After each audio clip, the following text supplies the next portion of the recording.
तो बात करूँ हेमा मालिनी, कंगना रनौत, अब अरुण गोविल, ये सब पॉलिटिशियन बनने जा रहे हैं। और मैं कहूँगा एक से एक नौटंकी की है हर एक सेलिब्रिटी ने, जिसे देखकर लिटरली खून खोलता है कि किस तरह जनता का मजाक बना के रखा है पॉलिटिशियन ने, और कितना ऑडियंस को ग्रांटेड लेते हैं, बेवकूफ समझते हैं, और ऑडियंस है भी यानी लोग है भी पता नहीं। अब बात करूँ हेमा मालिनी की, एक एक्ट्रेस 5 साल बाद वो जाती है खेत में, फोटोशूट कराती है, हाथ में कोई था ये सब पकड़ के। और जैसे मैंने कहा ये लोगों को बेवकूफ समझते हैं या फिर लोग बेवकूफ है वो मुझे पता नहीं, और चुन के भी आती है। मतलब जिसने कभी तुम्हारी समस्या मांडी भी नहीं विधानसभा में, जो सिर्फ फोटोशूट कराते रहते है झाड़ू पकड़ कर। एक पूरा न्यूज चला था और वो देखने के बाद मुझे लगा था यार कौन इसे चुन के देगा, क्योंकि उसने झाड़ू लेकर फोटोशूट करवाया था और चली गई थी। खैर अब बात है अरुण गोविल के ऊपर, तो भाई इज्जत है पूरी। रामायण में उन्होंने प्रभु श्री राम का जिस तरह रोल जिया है हमेशा उनके लिए रिस्पेक्ट रहेगी। हाँ लेकिन ये बात मान लो कि भाई आप इसे देख रहे हैं कि वो कितना काम करेगा। मतलब भाई बोल रहा है भाई जीतेंगे फिर बैठेंगे फिर लोगों की समस्या देखेंगे फिर काम करेंगे, और हम सबको पता है भाई जीतने के बाद कितना ही लोगों को मिला जाता है, कितनी लोगों की समस्या सुनी जाती है। और वही आप कंगना रनौत का शेरनी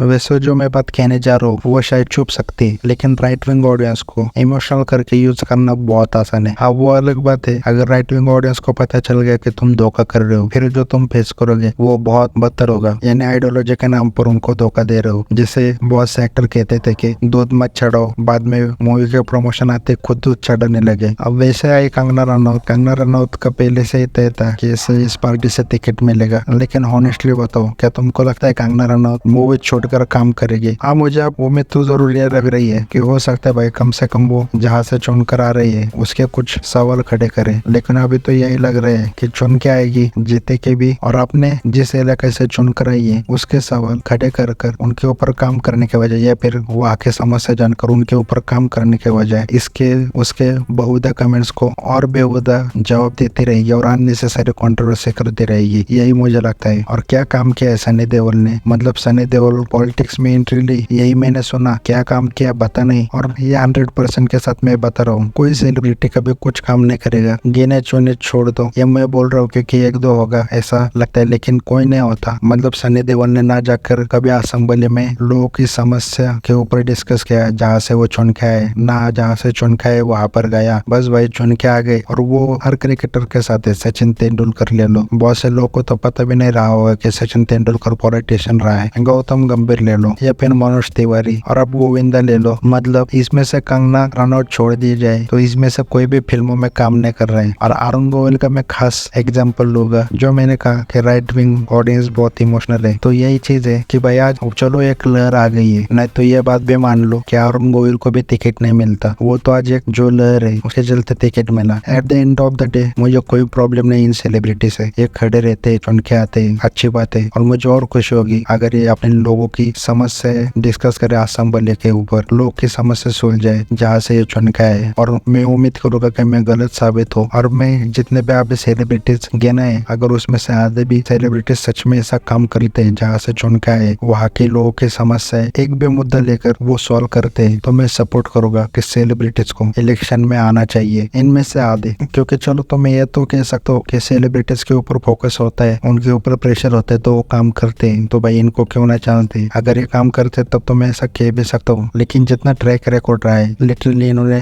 जनता का वक्त ही बर्बाद किया है। और जैसे मैंने कहा जनता मुझे समझ नहीं आती। और रही बात सौरभ भास्कर, ये सब लोग तुम बोलोगे यार लिपिंग की भी बात करो, तो मुझे तो नहीं लगता सौरभ भास्कर इन सबको टिकट मिलेगा, और मिल जाए तो देखेंगे काम करते कि नहीं। लेकिन बात करो और एक नाम जया बच्चन, मतलब जया बच्चन भी चुन के आई, क्या काम किया पता नहीं। मुझे तो पता चला ये पॉलिटिशियन है। जब बॉयकॉट बॉलीवुड हुआ और उस इम्पोर्टेंट टॉपिक बॉलीवुड का बॉयकॉट कर रहा है उसको उसने असेंबली में डिस्कस किया, इतने बड़े टॉपिक को, तब मुझे पता चला कि वो पॉलिटिशियन है। बेसिकली सनी देओल भी ले लो, अब है बंदा बीजेपी पार्टी से, और गदर मूवी के वक्त, गदर 2 मूवी के वक्त बोल रहा था इंडिया पाकिस्तान में पॉलिटिशियन की वजह से दूरी बनी हुई है। सच्चाई ये है मोरारजी देसाई पहला प्रेसिडेंट था जिसने पाकिस्तान को फोन करके एक तरह से कह लो शांति का हाथ बढ़ाया था। मतलब हमारे रॉ एजेंट्स को मार डाला था तब पाकिस्तानी ने 200-300 आदमी, 200-300 रॉ एजेंट्स भारत के, तो जिस पार्टी के ये आते हैं उसके आइडियोलॉजी के ये लोग सजने हुए, तो ये क्या ही जनता के होगी। और ये फैक्ट लिख लो, ये ऐसे में घूमने वाले लोग, मिनरल वाटर पीने वाले लोग जनता के मुझे नहीं लगता कभी समस्या बता पाएंगे। ये वही एक वक्त जनता में जाकर खाना बैठते तो ये सब PR करते कि भाई सिंप्लिसिटी देखो, ये देखो जैसे भाई जनता के ऊपर एहसान कर दिया, जबकि जनता इनके ऊपर एहसान करती, इनको चुनकर देकर। और सेलिब्रिटीज का पार्ट टाइम पॉलिटिशियन बनना सिर्फ इसलिए कि उनको समझ में स्टेटस बना के रखना है। आप कंगना रनौत छोड़ दिया जाए तो किसके पास ये मूवी थी, कौन पूछेगा उसे ना कोई काम पर बुला रहा है, ना उसको कोई शूटिंग पर जाना है। और जीत कर आने के बाद भी ये मूवीज कंटिन्यू रखते हैं। चलो पहले चल जाता था, मैं कहता हूँ सोशल मीडिया नहीं था, ऐसा नहीं था उस वक्त के लोगों को ये समझ नहीं आता था, लेकिन कहाँ पर बोलते आज सोशल मीडिया है, उम्मीद करूंगा चेंज हो जाए चीजें, लोग सोशल मीडिया के ऊपर आवाज उठाए। जैसा अभी हेमा मालिनी का जो खेतों के बीच